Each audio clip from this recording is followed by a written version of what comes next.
Suscríbete a nuestro canal TVC Play y activa las notificaciones. 30:30, Edgardo Melgar en vivo comienza ya. Buenas noches, tendremos un programa sumamente variado hoy, domingo 1 de noviembre. Atención, la tormenta tropical ETA se espera que se convierta en un huracán esta noche de domingo. Traerá marejadas ciclónicas, potencialmente mortales, vientos dañinos e inundaciones repentinas y deslizamientos de tierra en partes de América Central. Eso, por supuesto, incluye a Honduras. Tendremos los detalles más adelante aquí en el programa 30:30 de esta noche. También ya está con nosotros el doctor Omar Videa. Doctor, bienvenido. ¿Cómo está, doctor? ¿Todo bien? Muy buenas noches, licenciado Edgardo Melgar, televidentes de 30:30, pues listos para conocer el panorama de lo que nos está dejando la pandemia y una serie de acontecimientos que se están dando en el mundo y pues Centroamérica está involucrada en ellos. Sin duda alguna que sí, ya tendremos más adelante aquí con el doctor Videa, como todos los domingos, la actualización de lo último sobre el COVID-19 aquí en el país. Pero antes, vamos a conversar esta noche con don Gabriel Guerra Castellanos. Don Gabriel Guerra Castellanos es un analista político mexicano. Está en la Ciudad de México esta noche. Es un experto en asuntos internacionales, escritor y consultor con una amplia trayectoria académica. Publica su columna semanal en distintos periódicos nacionales en México y también internacionales, en el Universal, por ejemplo, y colabora también en mesas de análisis en programas de noticias de televisión y radio. Es conferencista y es citado por muchos medios internacionales como el New York Times, el Washington Post y CNN. Don Gabriel Guerra Castellanos, gracias por acompañarnos esta noche aquí en 30:30 desde Tegucigalpa. Don Edgardo, muy buenas noches. Un saludo a todos los televidentes allá en Honduras y muchas gracias por invitarme.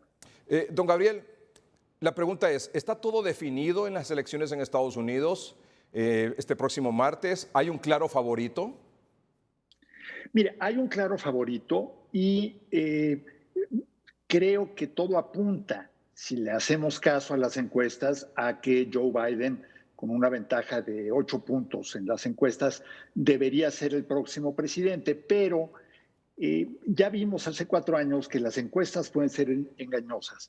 Y lo más importante, don Edgardo, en esta ocasión la gente está votando de manera muy diferenciada, en buena parte por el COVID, en buena parte porque el voto anticipado se está dando pues, en algunas partes de Estados Unidos, incluso ya el voto anticipado superó el voto total, por ejemplo, en Texas, al voto total del 2016. Entonces, eso es muy difícil de calcular y de medir. Yo creo que hay un favorito claro, pero si yo tuviera que apostar, me guardaba mi dinero y me iba corriendo.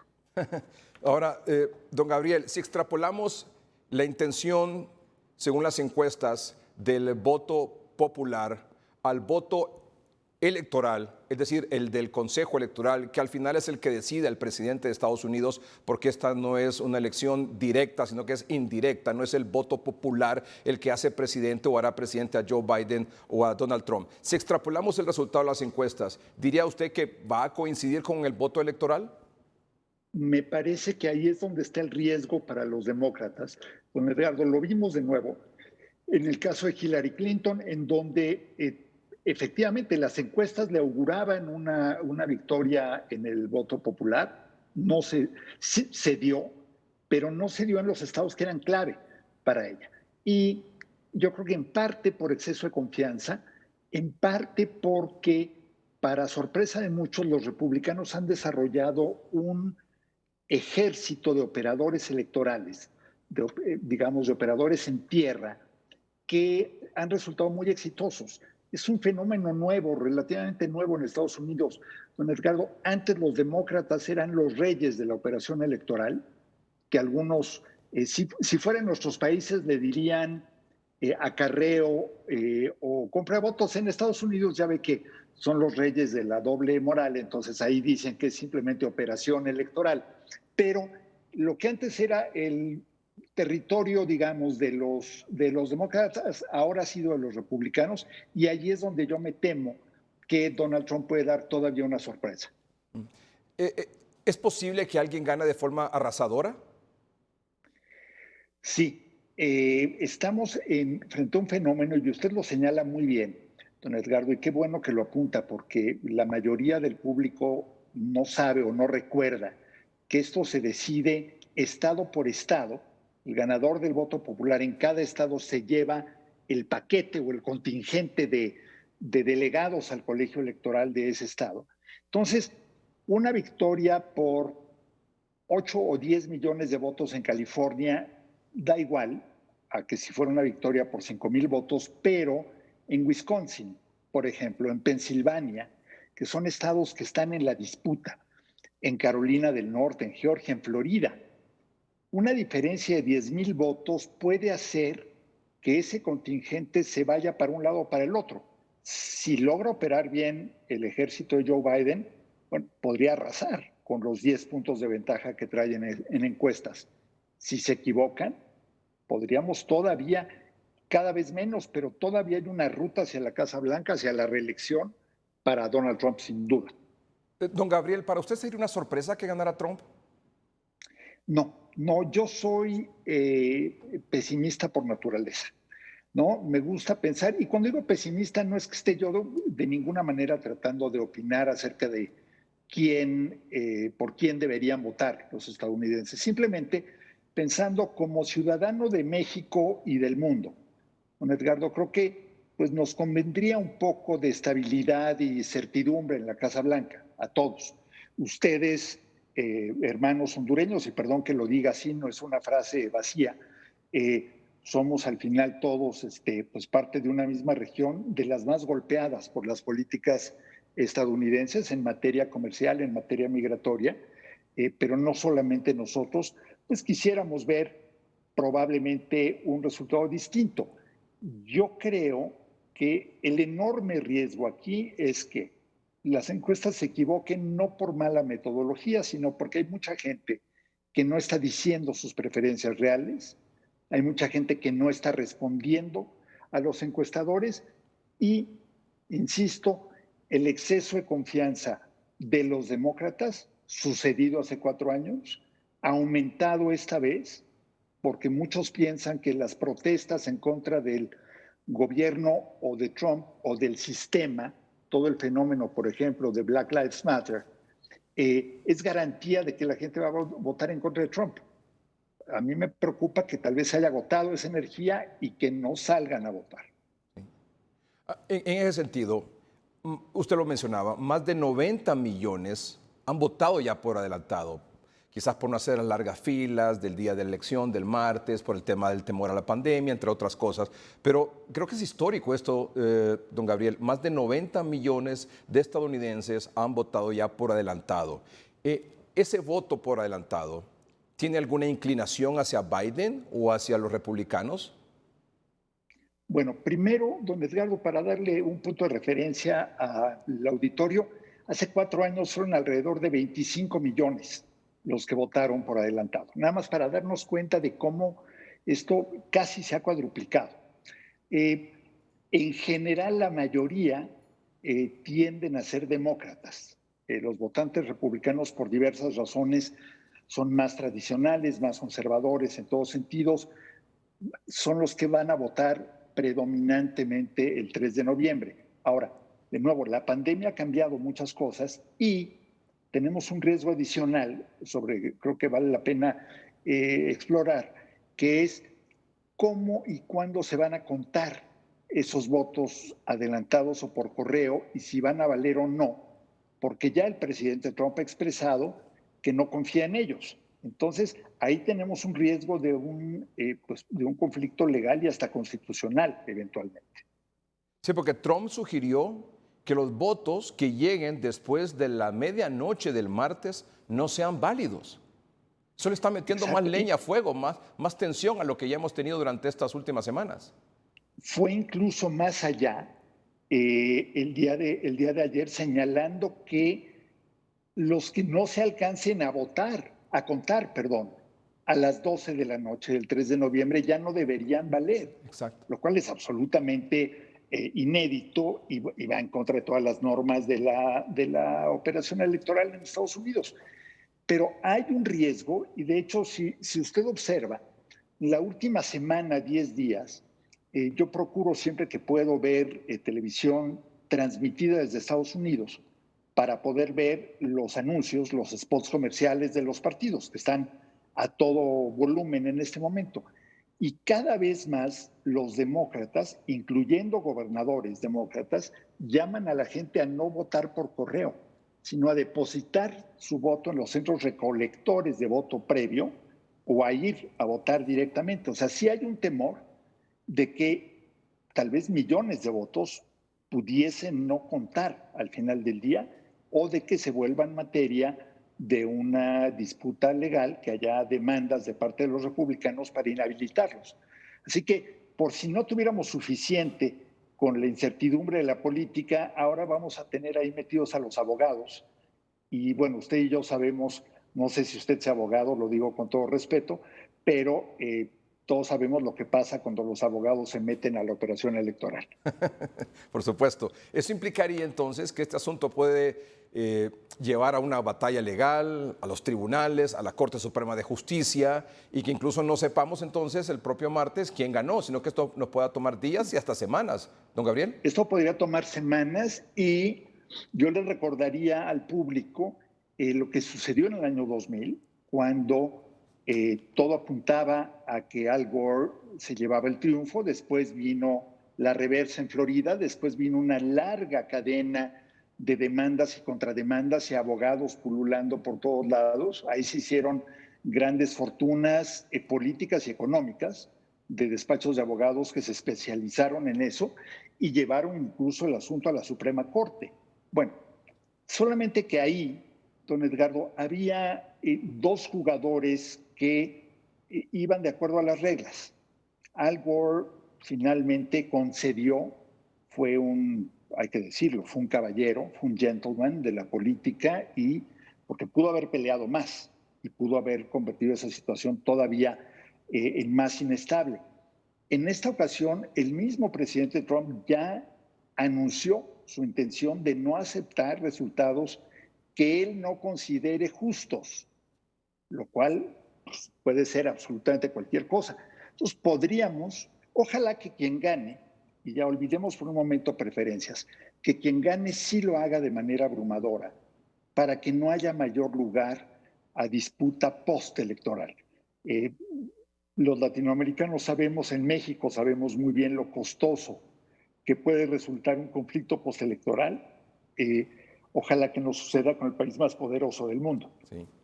Don Gabriel, y en ese sentido, gane quien gane, ¿para Latinoamérica representaría algún cambio? ¿Para México, para Centroamérica? Yo creo que sí, en dos aspectos muy importantes, que son, primero, un cambio de tono, y segundo, lo que decíamos al principio, mayor estabilidad, mayor predecibilidad, don Edgardo. Y creo que al final del día, en el caso de México, el presidente López Obrador ha sabido llevar, como decimos coloquialmente, la fiesta en paz con Donald Trump. Ha sido muy prudente, ha sido muy discreto, en ocasiones ha cedido de más o ha sido demasiado amable con el presidente, pero bueno, finalmente son relaciones asimétricas, ha hecho lo que tenía que hacer, como lo hizo también en su momento el presidente Peña. No voy a hablar de otros países porque no es mi interés involucrarme en política doméstica, pero el costo es altísimo, porque uno no sabe si un día el presidente de los Estados Unidos va a despertar de mal humor por cualquier razón y va a decidir dictar una nueva política. Y si Donald Trump fue como fue sus primeros, o ha sido como ha sido sus primeros 4 años, no me lo quiero imaginar ya, perdón que sea tan coloquial, desatado, sin tener que pensar en una siguiente elección, haciendo básicamente lo que le venga en gana. Entonces, tan solo por eso nos convendría probablemente un cambio en la Casa Blanca. Además de que Biden ha sido muy explícito en que cambiaría muchas políticas migratorias y sería mucho más receptivo a permitir la legalización de muchos latinos, muchos latinoamericanos, mexicanos, centroamericanos, que están de manera irregular en Estados Unidos. Y ahora que aborda ese tema de los latinos, Don Gabriel, ¿qué grado de influencia, qué tan decisivo va a ser el voto de los latinos y de los afrodescendientes? Puede ser determinante, pero para que eso suceda, tienen que salir a votar. Y esto tal vez no se ha explicado suficientemente. Hay estados como, bueno, evidentemente Florida, pero como Arizona, por ejemplo. Arizona es un estado tradicionalmente republicano en el que si los latinos salieran a votar en números comparables a los blancos, es decir, en porcentajes de participación electoral similares a la población blanca, muy probablemente Arizona sería demócrata en esta ocasión. Creo que los afroamericanos han aprendido mucho mejor la lección de la participación electoral. Aún así, los números de Biden no se comparan en encuestas todavía con los que tuvo Hillary en su momento de apoyo de la población afrodescendiente, pero son mucho más participativos electoralmente. Los latinos les falta todavía y creo que tienen una oportunidad única en esta ocasión para corregir, porque nos va a todos de por medio. En Florida sí sucede, pero es un tipo de población latina distinta, y lo digo con todo respeto. Son los exiliados de Cuba, de muchos países centroamericanos, de Venezuela, generalmente más clase media, media alta, generalmente más conservadores, y con el tema ideológico centrado en Cuba con los Castro y en Venezuela con Maduro, que influye demasiado. El resto de Estados Unidos, pues la población hispana no se hace oír, y porque allá solamente escuchan a dos tipos de persona, al que compra o al que vota. Y si no salen a votar, lo único que están haciendo es, y lo digo con todo respeto, garantizar que sus voces sigan sin ser escuchadas. Por eso es que, por ejemplo, se ha hecho una tremenda labor en las últimas semanas por parte de los demócratas, insistiendo, por un lado, en que no son socialistas, precisamente por el ataque y el señalamiento de Trump diciendo Biden es socialista. ¿En su opinión lo es? Bueno, mire, yo tuve la oportunidad de ser diplomático en mi país, en Europa. En Alemania, lo fui en Canadá, y déjeme decirle que si Joe Biden es socialista, usted y yo somos astronautas, don Edgardo. En Alemania, en Francia, en los países escandinavos, Joe Biden sería un socialdemócrata conservador. Es decir, sería un socialdemócrata del ala derecha de su partido. Hasta ahí llegaría. Me atrevo a decir que en muchos temas Angela Merkel, la canciller cristiano-demócrata, es decir, conservadora de Alemania, en muchas cosas es más de izquierda que Joe Biden. Entonces, esto, que claro, es muy eficaz en términos de retórica y de propaganda partidista, decir que alguien es socialista o comunista, bueno, enciende los ánimos, y particularmente en Florida, por ejemplo, con la comunidad latina, pero creo que hay que analizar bien de todos los precandidatos demócratas, el más moderado, el más corrido hacia el centro, y por lo tanto también probablemente el que menos emoción genera es Joe Biden, sin duda. Comparémoslo con Sanders o con Elizabeth Warren, y bueno, simplemente ahí no hay punto de comparación. ¿Sería un voto a favor de Biden o sería un voto en contra de Trump? Usted sabe, por ejemplo, en nuestros países muchas veces cuando nos presentan el abanico de candidatos presidenciales decimos, bueno, vamos a votar por el menos peor o vamos a votar para que no llegue fulano o fulana de tal. ¿Está ocurriendo eso ahora ya? Sin duda. Yo creo que una buena parte del voto para Biden se está dando en esta ocasión por rechazo a Trump. Biden es un candidato, es un hombre, a mí me parece un hombre serio, un hombre honorable, que tiene una larga trayectoria, pero que no suscita demasiadas emociones. O sea, yo veo los mítines de Trump y de Biden por la televisión, y en unos veo un exceso, en los de Trump veo un exceso de adrenalina, y en los de Biden parecen anuncios para pastillas de dormir. verdaderamente, son soporíferos. Don Edgardo, y lo digo en serio, es increíble cómo el público no se engancha con él, como si se enganchaba, por ejemplo, con Bernie Sanders, que es todo un fenómeno político para Estados Unidos. Así que buena parte del apoyo va a ser sí porque hay gente que respeta su trayectoria, sí porque hay gente que está muy cansada de la mala experiencia con la pandemia y la crisis económica, pero también por el tipo de persona, no solo de presidente, don Edgardo, por el tipo de persona que es Donald Trump, que para muchos, incluso para muchos votantes cristianos, muy creyentes, se están topando con el hecho de que pues ya están en una crisis un poco de conciencia algunos, siendo, pues sí, las políticas me pueden parecer las correctas de los republicanos, pero como buen cristiano, conciliar eso con la conducta personal de este presidente me cuesta trabajo. Entonces, es un dilema. Yo creo que la mayoría de la gente que vote demócrata no va a votar por gusto y entusiasmo, sino en buena parte o para castigar o para evitar 4 años más. Al final es un referéndum sobre Donald Trump y eso sí, lo ha hecho muy bien el señor Trump. Se ha convertido en el punto de referencia, el eje en torno al cual gira la elección presidencial de Estados Unidos. Y en ese sentido, el manejo de la pandemia del COVID-19 en Estados Unidos es un lastre para Trump. ¿Cree que sería un tema por el cual podría tener más peso que cualquier otro y lo podría llevar a la derrota? Probablemente. Yo creo que hay una parte que es la economía, hay una parte que es, digamos, su conducta como presidente, pero la central, la que está en la mente de la enorme mayoría de la gente hoy, es la pandemia, ¿no? Y esto ha ido creciendo. Al principio era más la economía, pero cada vez más, así como sucede en nuestros países, que cada vez más nos topamos con que el nuevo contagiado ya no es el amigo de un amigo o el primo de un primo, sino ya es nuestro amigo directo, nuestro pariente directo. Lo mismo está pasando en Estados Unidos. Y creo que en los últimos días Trump ha cometido varios errores. El primero, probablemente el ser tan triunfalista después de su propio paso por el COVID, ¿no?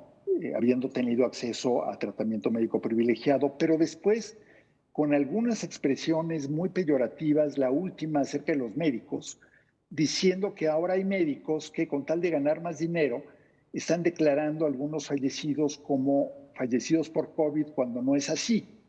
Ese es un insulto, un agravio a la profesión médica, que además están en todos nuestros países en la trinchera todos los días.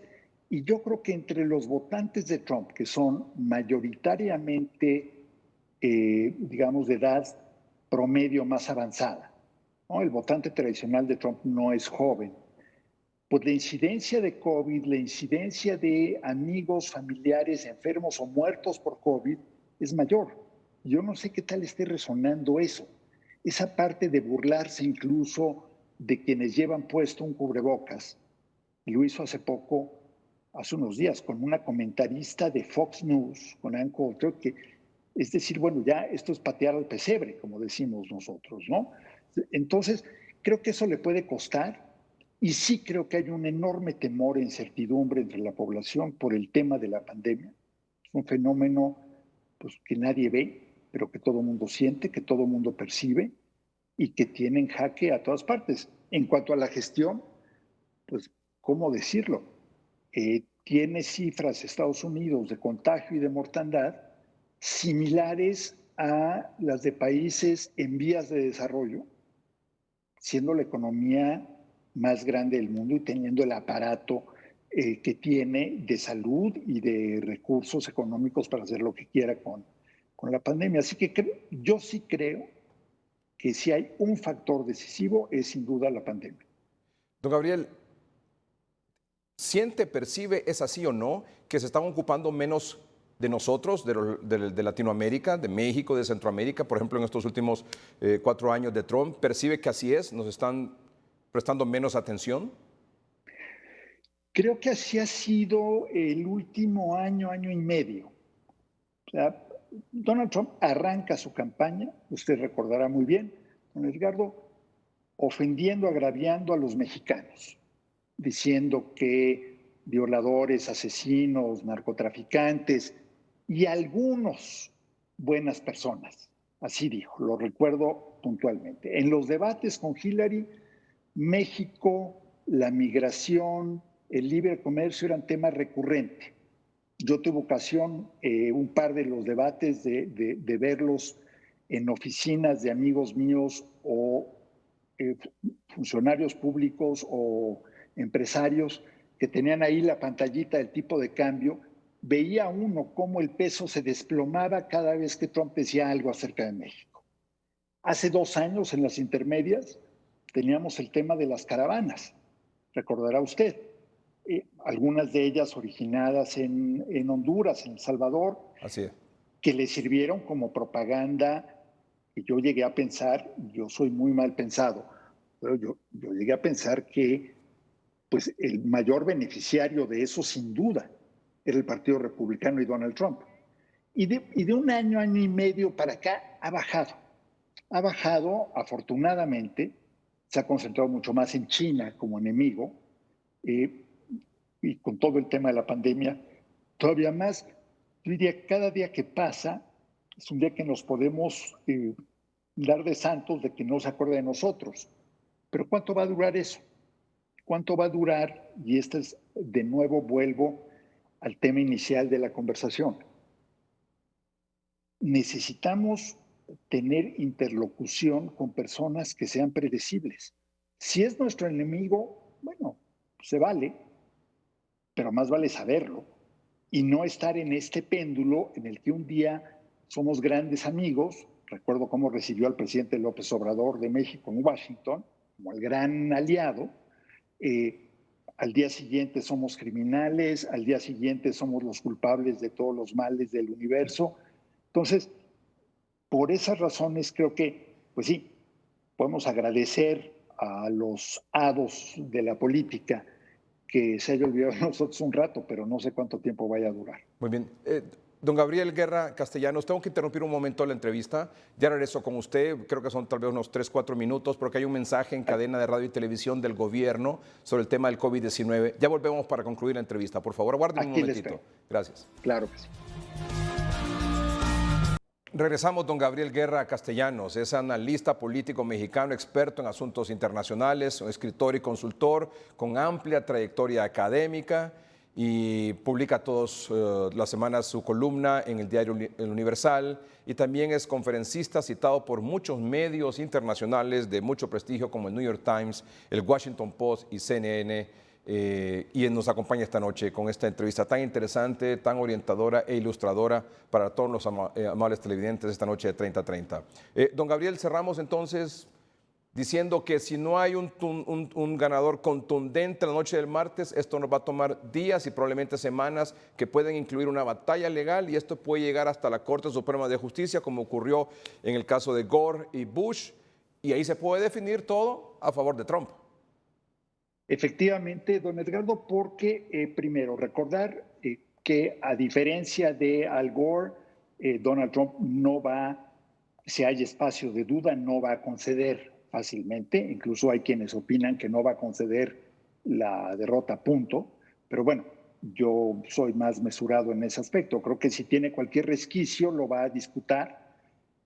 En la Corte Suprema tiene una mayoría clarísima y por eso la premura en hacer que se ratificara a la reemplazo de la juez Ruth Bader Ginsburg. ¿Por qué? Porque es un poco el seguro de vida, por así llamarlo, de Donald Trump, en caso que este asunto llegue a tribunales y se complique. Pero yo veo incluso el riesgo mayor, don Edgardo, de que aquí se genere una crisis constitucional, al final, en que se invaliden millones de votos, en que no se reconozcan algunos resultados, y en que todo el concepto del procedimiento electoral de Estados Unidos quede cuestionado. Increíble que el país más rico, más desarrollado, más poderoso del mundo esté a punto de darnos una lección de cómo no se conduce una elección en tiempos del siglo XXI. Don Gabriel, muchas gracias por aceptar esta entrevista y espero poder conversar con usted después del martes en una entrevista para analizar lo que pasó. ¿Le parece? Por supuesto, muchísimas gracias por la invitación. Don Edgardo, un saludo muy cordial, afectuoso a todos los televidentes en Honduras. Muchas gracias, don Gabriel Guerra. Muy amable. Buenas noches. Hasta México. Buenas noches. Gracias. Bueno, vamos a Miami. Ahí se encuentra nuestro colega Cristian Morazán de TSI y de HRN también, reportando el ambiente, lo que está ocurriendo ahí. Cristian, buenas noches. El enviado especial es presentado por Banco de Occidente, 69 años apoyando al pequeño de hoy para hacer el grande del mañana. Edgardo, buenas noches. Son las 9 de la noche con 43 minutos aquí en el estado de la Florida y en efecto, aquí también hemos visto discusiones entre republicanos y demócratas que han ido a votar hoy a los diferentes centros de votación en el estado de la Florida particularmente. El dato que hay hasta el momento, 93 millones, más de 93 millones de estadounidenses ya realizaron su voto anticipado. 59 millones lo han realizado por correo y 34 millones lo han hecho de manera presencial. Joe Biden se ha quedado en Pensilvania. Sin embargo, el actual presidente de los Estados Unidos, Donald Trump, en menos de 24 horas ha visitado 5 ciudades y ha dicho que si el martes lo declaran perdedor, él no va a aceptar los resultados hasta ir a la Corte Suprema aquí en los Estados Unidos. Hemos conversado este día también con aspirantes a los diferentes cargos públicos aquí en los Estados Unidos. Juan Carlos Bermúdez es el actual alcalde de la ciudad Doral, aquí en el estado de la Florida, y esto es lo que nos ha dicho. ¿Cómo está el ambiente para este próximo 3 de noviembre en las elecciones Estados Unidos 2020? Yo creo que es muy bueno, yo creo que hay muchas personas participando, que es bueno para la democracia, bueno para el país. Tenemos un récord, yo creo, de personas participando, así que eso es muy positivo. ¿Qué espera la comunidad latina luego de su reelección? Bueno, yo creo que somos una comunidad primordialmente hispana, número uno, y creo que hemos crecido precisamente. Fuimos la primera ciudad primordialmente hispana en ser incorporada, y yo fui el primer alcalde y volví. Creo que lo que espera es lo que todos los latinos queremos cuando venimos a los Estados Unidos: organización, seguridad, la oportunidad de crecer con el sueño norteamericano. En Honduras, ustedes, obviamente, gracias a Dios, el cónsul hondureño se encuentra aquí en Doral, quiero decirlo, porque muchas personas no saben eso. Es uno de los primeros cónsules que se mudó para la ciudad de Doral.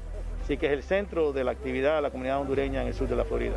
¿Qué referencia tiene sobre la comunidad hondureña? Muy buena, hemos tenido incluso parte de los fundadores de la ciudad fueron unos cuantos hondureños americanos, ¿no? Y hoy en día con el cónsul estando aquí tenemos una gran relación, una relación muy positiva. Y en el sur de la Florida, creo, hablando con el cónsul, que ahora dicho sea de paso se va para Washington, estaba mencionando que hay como 200.000 hondureños aquí en la Florida y esta es la sede de la comunidad hondureña.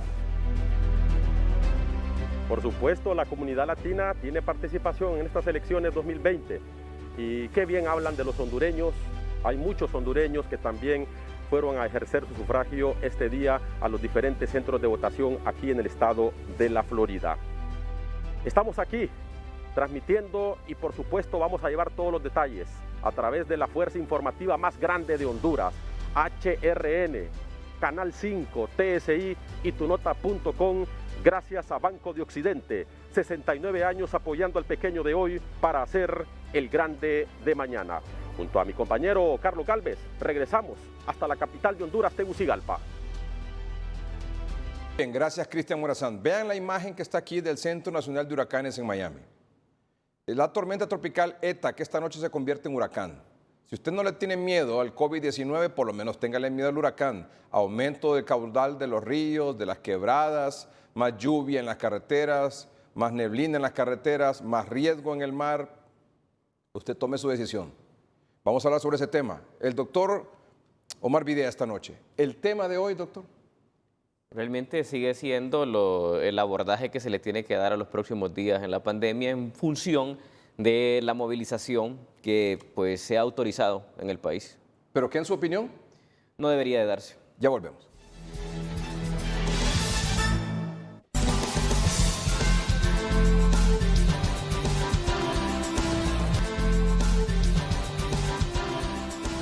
Bueno, vean cómo está la situación ahí. Ahí está el mapa de la probable trayectoria y cómo va a afectar al territorio nacional esto que podría convertirse, este fenómeno que puede convertirse esta noche o mañana en la madrugada en el huracán ETA. Alerta amarilla en 7 departamentos, emitió Copeco esta tarde-noche en Cortés, Lloro, Atlántida, Colón, Olancho, Gracias a Dios e Islas de la Bahía. Alerta verde, Santa Bárbara, Comayagua, Francisco Morazán, El Paraíso. Y don Francisco Argeñal, un hombre con una tremenda experiencia en este asunto, una autoridad para hablar sobre este tema, es el jefe de meteorología de Copeco. Don Francisco Argeñal, buenas noches. ¿Qué tiene que decirle o alertar usted a la población sobre este fenómeno? Muy buenas noches, licenciado Melgar. Muy buenas noches a todos los televidentes de 3030. En este momento, pues tenemos, como bien usted lo decía, a ETA ubicado a unos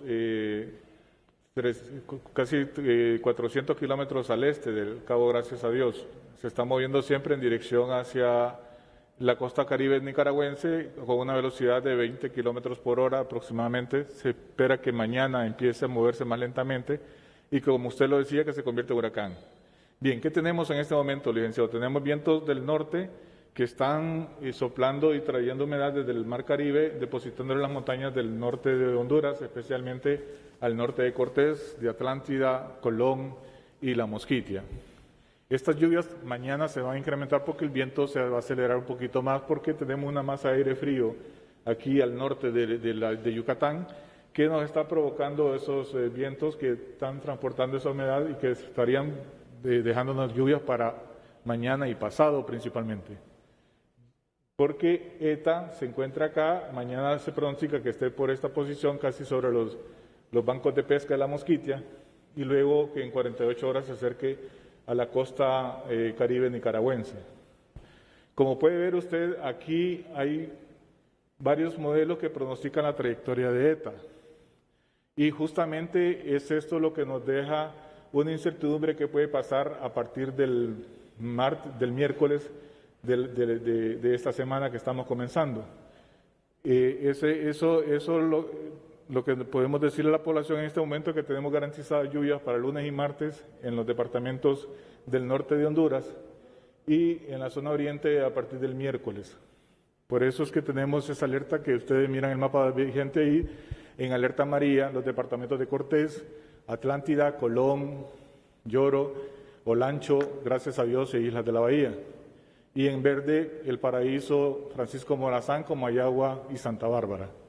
Porque eso es lo que esperamos. Estas alertas se van a ir revisando, porque resulta, licenciado, que tenemos un escenario bastante pesimista, lo podemos llamar así, que sería el peor escenario, que este fenómeno sigue esta trayectoria, entrando aquí por Puerto Cabezas, luego introduciéndose al territorio nacional por el municipio de Trojes, en El Paraíso, cruzando cerca de Danlí, luego curvando un poco al norte de Tegucigalpa y luego hacia Intibucá salir al Golfo de Honduras.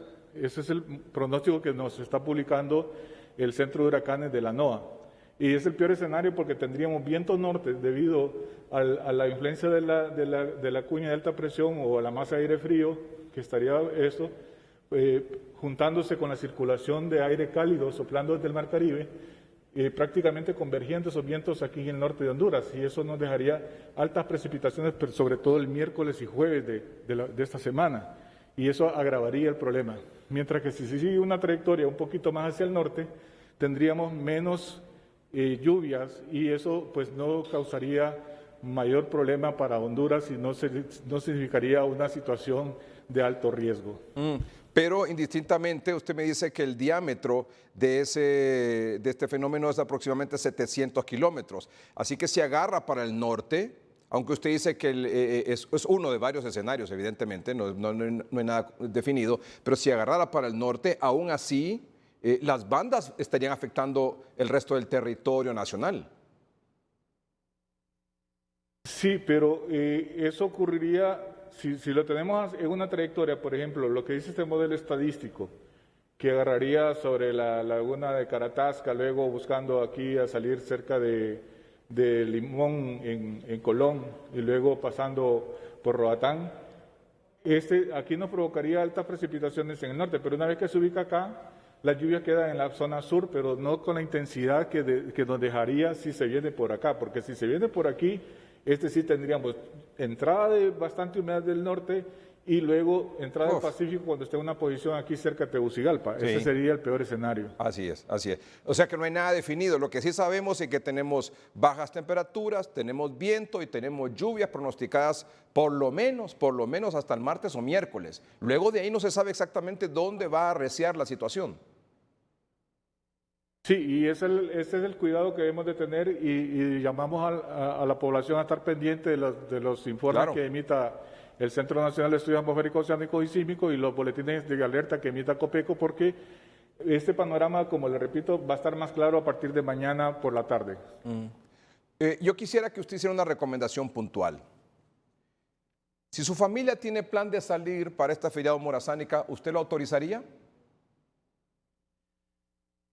Y si es en los primeros días, si voy hacia el occidente o hacia el sur y no voy a regresar antes del jueves de esta semana, sí, tal vez lo podría recomendar. Pero viajar al norte es bastante arriesgado, no por el hecho de que voy a estar dentro de la familia, no que porque estas lluvias que se van a dar en el norte sí podrían significar algunas inundaciones y algunas situaciones de saturación de suelo que podrían desencadenar deslizamientos en los ejes carreteros y obstaculizar el paso libre de los vehículos. O sea que podemos Ahora, tener... si el fenómeno... ¿Sí? Si el fenómeno sigue esta trayectoria, que sería el peor escenario, yo prácticamente recomendaría mejor no salir y estar pendiente del comportamiento de las lluvias y estar vigilando las zonas de deslizamientos y alejarme de las zonas de inundación y organizar la población para hacer y seguir las instrucciones que tanto emita la Comisión Permanente de Contingencias como los comités de emergencia municipales y locales para hacer una verdadera gestión de riesgo y evitar tener una situación de desastre. Claro, por supuesto, así es. Un verdadero ejercicio de evitar riesgos, porque de eso se trata, de evitar riesgos. Imagine usted lo que está diciendo, habrá lluvia, esto implica crecimiento de ríos, riachuelos, quebradas, lluvia sobre carreteras, lluvia sobre el mar, mar picado, alto oleaje, deslizamiento de tierra sobre la carretera. Es un riesgo, es un riesgo. Pareciera más bien esto, don Francisco, como un anuncio, como una advertencia divina, que si ya no nos para una cosa, porque nos levantan la tranca, pues por lo menos que nos pare otra, que ya este caso es un huracán. Sí, podríamos aceptarlo así si aceptamos una voluntad divina. Claro, porque lo que usted está diciendo es eso, riesgo de deslizamiento, incremento del oleaje, lluvia sobre las carreteras, neblina, aumento de los ríos, del caudal de los ríos, de las quebradas. Es un riesgo, es un riesgo. Así que vamos a estar pendientes de la información. También. ¿Mande? Mar picado también en la zona Caribe. Por Recuerde supuesto. que tenemos una vigilancia de huracán de la costa Caribe prácticamente desde Puerto Castilla hasta la desembocadura del río Coco, y eso implica que por aquí podríamos tener oleaje con alturas de 8 hasta 10 pies si se presenta un huracán categoría 2, como se pronostica que podría ocurrir mañana por la tarde cuando el fenómeno se encuentre aquí cerca de las costas de Nicaragua. Sí. Muchas gracias, don Francisco. Muchas gracias por esta advertencia. Es el jefe de meteorología de COPECO. Estaremos en contacto con usted en el transcurso de estos días, por supuesto, para que nos esté informando qué es lo que está pasando. ¿Le parece? Con mucho gusto y muy buenas noches, licenciado. Gracias, buenas noches, don Francisco Arreñal. Bueno, ahora les voy a decir lo que dice el Centro Nacional de Huracanes de Miami. Póngame, por favor, esa imagen a full pantalla, a pantalla completa, para que veamos ahí más o menos en detalle cuáles los probables escenarios que tenemos. Los vientos de la tormenta tropical ETA, porque todavía a esta hora es tormenta tropical ETA, han aumentado a 100 kilómetros por hora y se espera que alcance categoría de huracán mientras avanza durante la noche hacia las costas caribeñas de Nicaragua y Honduras, donde impactará el lunes o martes. La tormenta se movía a 24 kilómetros por hora hacia el oeste y va a seguir ese rumbo, pero a menos velocidad esta noche, cuando se espera que llegue a tener vientos de huracán. El reforzamiento de los vientos está previsto que continúe hasta que toque tierra el lunes por la noche o el martes por la mañana. Así está la situación.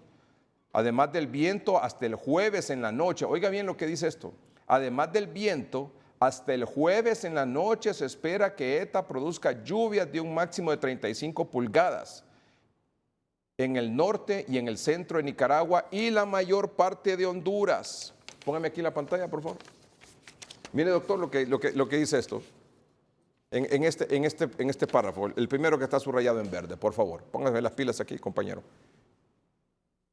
Le está diciendo que hay un pronóstico de lluvia hasta el jueves. Además del viento, hasta el jueves en la noche se espera que ETA produzca lluvia de un máximo de 35 pulgadas en el norte y en el centro de Nicaragua y la mayor parte de Honduras.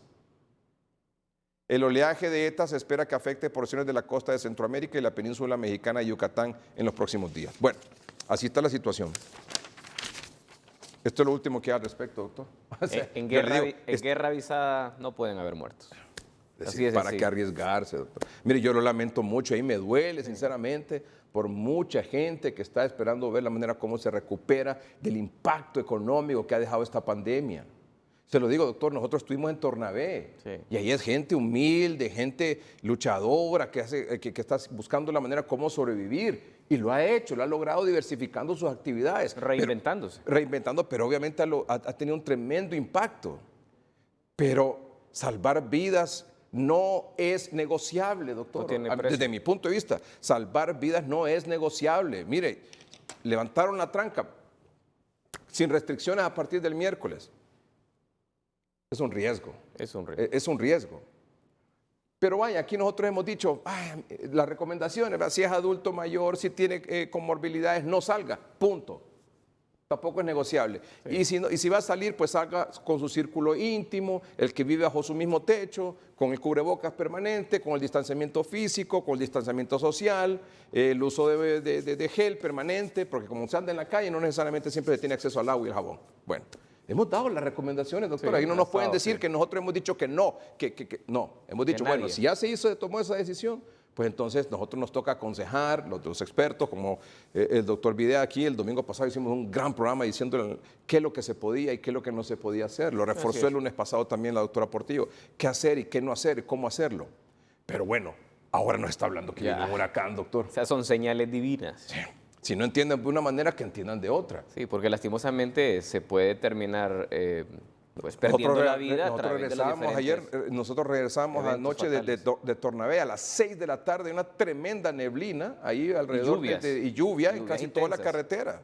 Teníamos lluvia intensa y neblina ayer en toda la carretera, en las partes altas, sobre todo el lado de Comayagua, Ciguatepeque y aquí por el lado de Zambrano. Ese es un riesgo permanente, en las carreteras.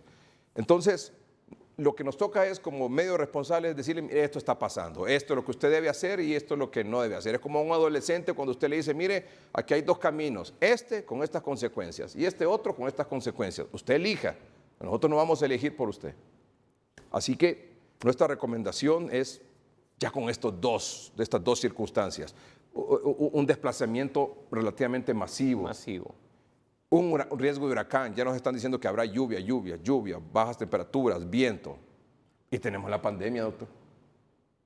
Aquí no hay que ser más papistas que el Papa, ¿verdad? Para entender la realidad. Y esto que hay que mencionar, que ya conocemos que no toda la población es que se va a desplazar a las playas, a las montañas, no. Se van a desplazar, como ocurre en Semana Santa, un porcentaje de la población en estos feriados visita a las familias, a los adultos mayores, a sus padres, a sus abuelos en el interior del país. Es de alto riesgo y los va a visitar. Allá le va a llevar el virus. Viajando, hay que decirlo así, de la ciudad con el mayor número de casos, viajando desde la capital del COVID-19, que se llama el Distrito Central. Ciudad que en las últimas semanas sigue manteniendo el nivel más alto de contagio. Y sobre eso vamos a hablar después de la pausa comercial.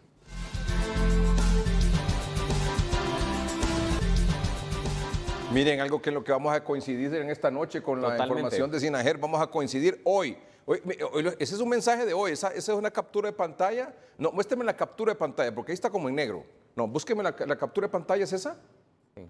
Esa, exactamente. Miren lo que dice Sinajer hoy, 1 de noviembre. La pandemia no ha terminado, no salga si no es necesario. Si sale, evite las aglomeraciones, use siempre mascarilla. Doctor, que es lo que nosotros hemos hablado aquí desde el principio, pero coincidimos absolutamente con este mensaje.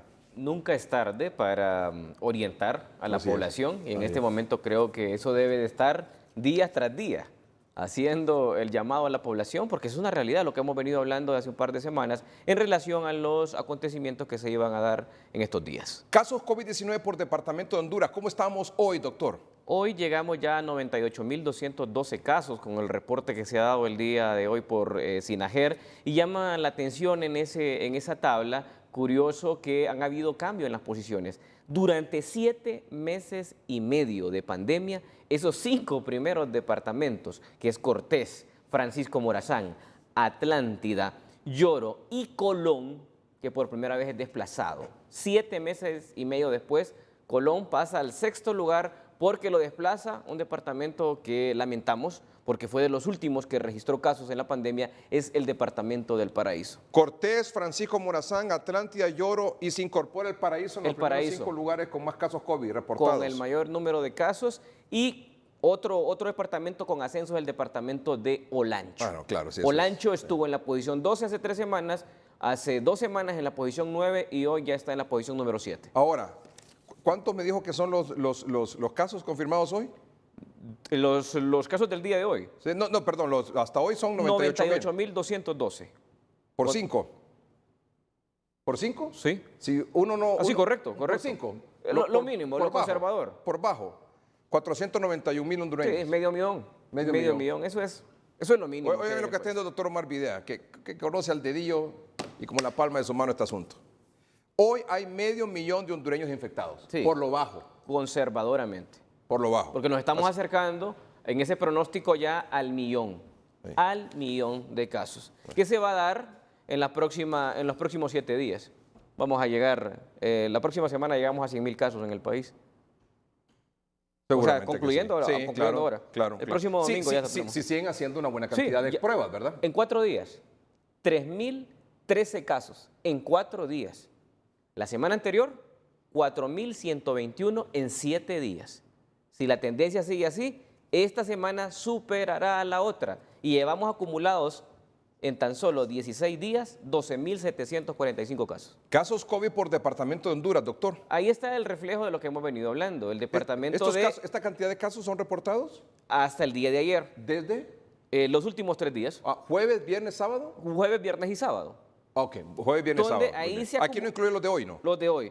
¿Por qué? Porque ahora el departamento de Francisco Morazán continúa en ese valor o esa posición número 1, con el acumulado actual son 786 casos. Luego lo sigue el departamento de Cortés con la cantidad de 542 casos. Y el tercer lugar de los departamentos, de los 18 departamentos, es el departamento del Paraíso, que tiene 177 casos el día de hoy. O sea que la tendencia se tiene que ver cómo se están comportando en los últimos días estos departamentos, y por eso se están dando los desplazamientos. En este momento ya la diferencia son de 900 casos entre Francisco Morazán y Cortés, porque por 3 semanas consecutivas vemos cómo el departamento de Francisco Morazán ha ido liderando la mayor cantidad de casos. La positividad se ha incrementado en estos últimos 4 días. Pasamos de un 34% y en este momento tenemos una positividad del 40%.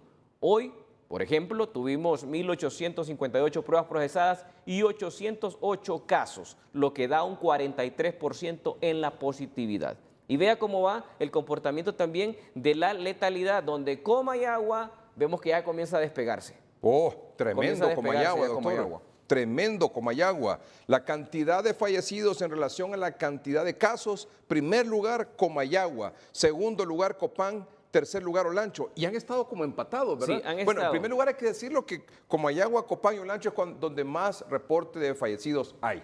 Así es. En relación a su cantidad de contagios. Y otro dato importante.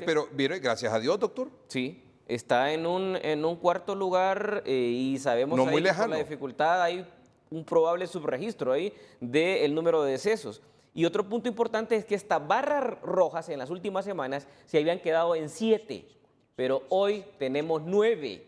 ¿Qué significa estas barras que antes eran 7 y que a partir de hoy son 9? Que tenemos una letalidad nacional del 2.7%, pero que hay 9 departamentos, donde se incluye el departamento de Colón, donde tiene una tasa de letalidad superior a la nacional, que es 2.70, y de Colón, en las barras rojas, comienza una letalidad más alta. Colón, El Paraíso, póngame eso por favor, qué barbaridad. Colón, El Paraíso, Cortés, Santa Bárbara, mire cómo está Lempira, gracias a Dios, Olancho, Copán, Comayagua. Todo occidente, es tremendo, todo doctor. occidente, toda la zona occidente y noroccidental. Occidente porque está ahí Copán, ¿verdad? Tenemos está Lempira y Santa Copán, Bárbara y Lempira, Cortés. Santa Bárbara, Cortés. Sí, solo le falta Ocotepec. Así es. Pero ahí está Copán, tiene usted a Lempira, tiene usted Santa Bárbara, tiene Cortés, Atlántida, Colón. Gracias a Dios, toda esa franja. Toda la franja sí. noroccidental del país. Sí. Entonces, es donde tenemos que volcar toda la atención, porque ese es el mensaje de alerta. Mire, doctor, ha emitido Copec un comunicado. De última hora.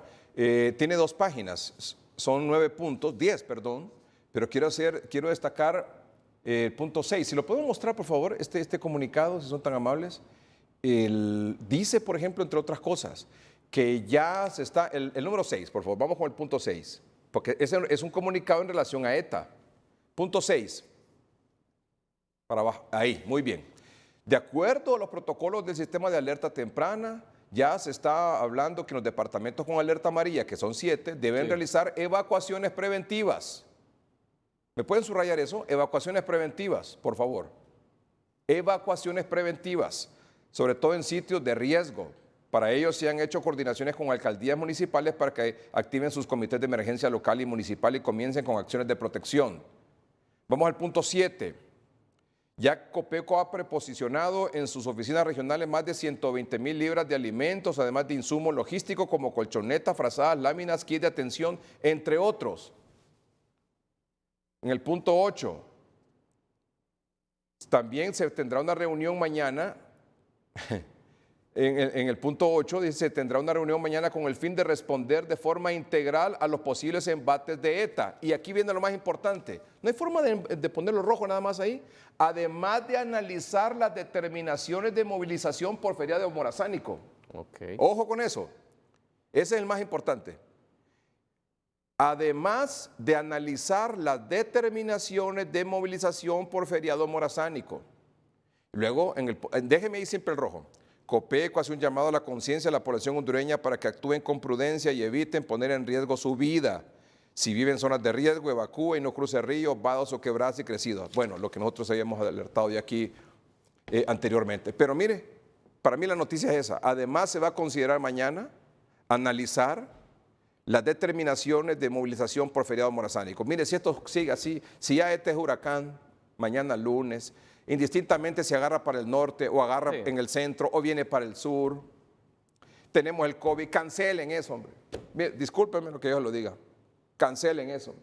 Si aquí se trata de salvar vidas, ya sea que se ahoguen en ríos, ya sea que se ahoguen en quebradas, ya sea que se mueran en un accidente de tránsito en la carretera, o ya sea que se mueran por COVID, mejor cancelen eso. De ahí lo están más o menos anunciando, mire, que van a analizar la determinación de movilización por feriado morazánico. Y se lo digo con dolor en mi alma, porque yo soy partidario de la reapertura, de la reactivación económica, por tantos y tantos daños que ha tenido la empresa privada aquí a nivel nacional, grande, pequeña, mediana, micro. O sea, ese es un impacto tremendo el que hay. Es que eso no se puede negar. Y me duele ver, por ejemplo, nosotros estuvimos en Tornabé y hemos estado en ¿cuántos? 10 departamentos, doctor, viendo cómo esos municipios, esas aldeas están sufriendo los problemas económicos. Pero si se trata de salvar una vida que sea, doctor, no es negociable. No, no tiene precio. No es negociable. Y me duele porque estamos buscando la manera, porque también ese desempleo, esa crisis económica genera depresión y es un problema. ¿Verdad? Es un problema que tomará mucho tiempo recuperarse. Sí, pero mire la naturaleza como es. Sí, ya doctor. son avisos. Mire la naturaleza como es. Ya hay una señal, bueno, no es un buen ambiente el que existe en este momento para la semana morazánica. Creo que estas condiciones del tiempo, si lo analizamos en función de lo que se tenía planificado, creo que prácticamente está echando a perder, ¿verdad? Lo que en un momento se pudo haber concebido, de las acciones que se iban a tener, los desplazamientos, el fortalecimiento de la economía que iba a existir. Entonces yo creo que es prudente en este momento, temprano de la semana y que no lo vayan a tomar la decisión el miércoles, sino que en tempranas horas, lo más recomendable puede ser, bueno, nuevamente postergar si ya se hizo la primera vez. Y no echar a perder, y no echar a perder lo que habían planificado. Sí, exactamente, porque mire, aquí lo dice el mismo comunicado. Bueno, la cadena nos decía, mire, si no, la pandemia no ha terminado y ahora nos están diciendo que, y es importante que lo hagan. Sí. Me parece que es serio, es responsable que lo hagan. Analizar las determinaciones de movilización por el feriado morazánico. Nosotros nos pronunciamos esta noche porque lo pospongan. Sí, sería una no solo por la pandemia, sino que por los riesgos que estamos en medio de un huracán. Estamos en medio de un huracán. ¿Qué más quiere? No, es que ya lo echa a perder porque parte de la población puede en este momento reflexionar y echarse atrás en esa medida. Y lógicamente desaprovechar esa oportunidad que la economía tenía, ¿verdad? Y además, lastimosamente, sí, porque sabíamos que iban a haber grandes repercusiones como lo habíamos pronosticado. En el tema económico. Pero aquí también hemos dicho cómo se podía hacer esas visitas. Sí. Pero si ahora tenemos, aparte de esos riesgos, tenemos otro asunto, mejor evitar. No, ya no se puede. Mejor evitar. Vamos a un corte comercial en el programa y quiero que usted reflexione brevemente sobre eso. Muchas de las personas que iban a salir iban a visitar a su familia, lo cual es correcto, es justo, necesario, lo que usted quiera. Pero era un riesgo de llevar el COVID allá, así como nos contaban en Tornabé. Aquí no había hasta que vino la visita. Entonces es un riesgo también, ¿verdad? Correcto. Así como suele en ese movimiento de ciudades, también sucede en las casas. Así es. No solamente se va a tomar el contagio afuera, sino uno lo puede llevar. Sí, aquí los adultos dicen, nosotros estamos tranquilos encerrados, pero nos llegan las visitas y ahí nos contagian. Ya volvemos. Mire, nosotros queremos decir, bueno, ahí está, mire, ahí está. Nosotros queremos decir esta noche con el doctor que sería de tremenda sabiduría, de tremenda responsabilidad, de precaución, posponer de nuevo el feriado. Hacemos un llamado a las autoridades para que pospongan ese feriado. Reitero, con dolor en mi alma por lo que ha pasado, por la situación económica, a todas las empresas, grandes, pequeñas, medianas, microempresas, emprendedores. Pero esto se trata de doble riesgo. Si lo hacen, nosotros vamos a reconocer aquí ese paso importante, serio, responsable, valiente también, ¿verdad? Valiente también. Así que háganlo, por favor, autoridades del gobierno. Pospongan ese feriado. No sé, doctor, si... Sí, yo pienso de que no deben de tener temor cuando se toman decisiones en favor de la población, cuando se hacen con el sano juicio para preservar la vida. Creo que estamos en un buen momento. La vida no se va a terminar esta semana. Esta semana propuesta, valga el término de palabras, puede ser cambiada en mejores momentos, en mejores circunstancias. Desde ya, si lo continuasen con ese plan, prácticamente sería ya un fracaso. ¿Por qué? Mucha de la gente, con la información que estamos recibiendo, habría que estar ciego, tener una venda y quererse lanzar a todo lo que se puede exponer en esta semana. Entonces, yo pienso que este mensaje divino, a lo mejor por las circunstancias naturales, nos debe hacer reflexionar. Creo que nos va a ayudar este punto de la pandemia, porque no podemos decir otra cosa. Esta semana se viene con un mayor número de casos que la anterior y por ende, si una semana supera la otra, ¿qué significa eso? Que vamos en ascenso, Entonces, es prudente en este momento que se tomen las medidas. Yo pienso que pues humildemente hacemos el llamado a SINAGER, ¿verdad? Ahí hay una entre líneas que lo están considerando. No tengan temor, van a salvar vidas. Si toman una decisión, tomar o echar un paso atrás en una decisión, también se requiere valentía.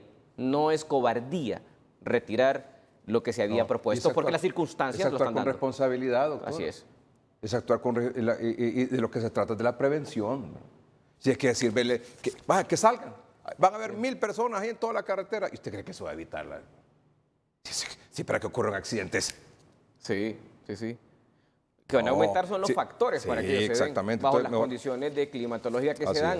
Igual las personas que están planificando salir al interior del país. Aunque el gobierno al final decidiera que se mantiene el feriado, nuestra recomendación es no salir. Y va a haber un porcentaje que lo va a acatar. Así es. Que ya estaba listo para salir de Las principales ciudades. Sí. Principales ciudades donde se concentra la mayor cantidad de casos de COVID-19. Mire, esta noticia me tiene impactado, doctor. Esto que usted nos trae ya, 9 departamentos. Vamos incrementando. La mortalidad, Sí. la letalidad. La letalidad se va incrementando y esas barras se están quedando en menos departamentos. Lo que queremos es que se vayan reduciendo esas barras rojas y que se comporte la letalidad por departamento como es la letalidad nacional, y si la podemos bajar, lógicamente, pues ni cosa mejor.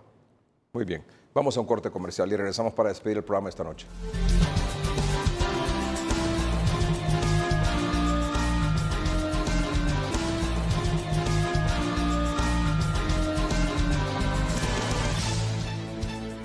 Bueno, cerramos con lo último. Pónganme por favor ahí en pantalla esta información del Centro Nacional de Huracanes.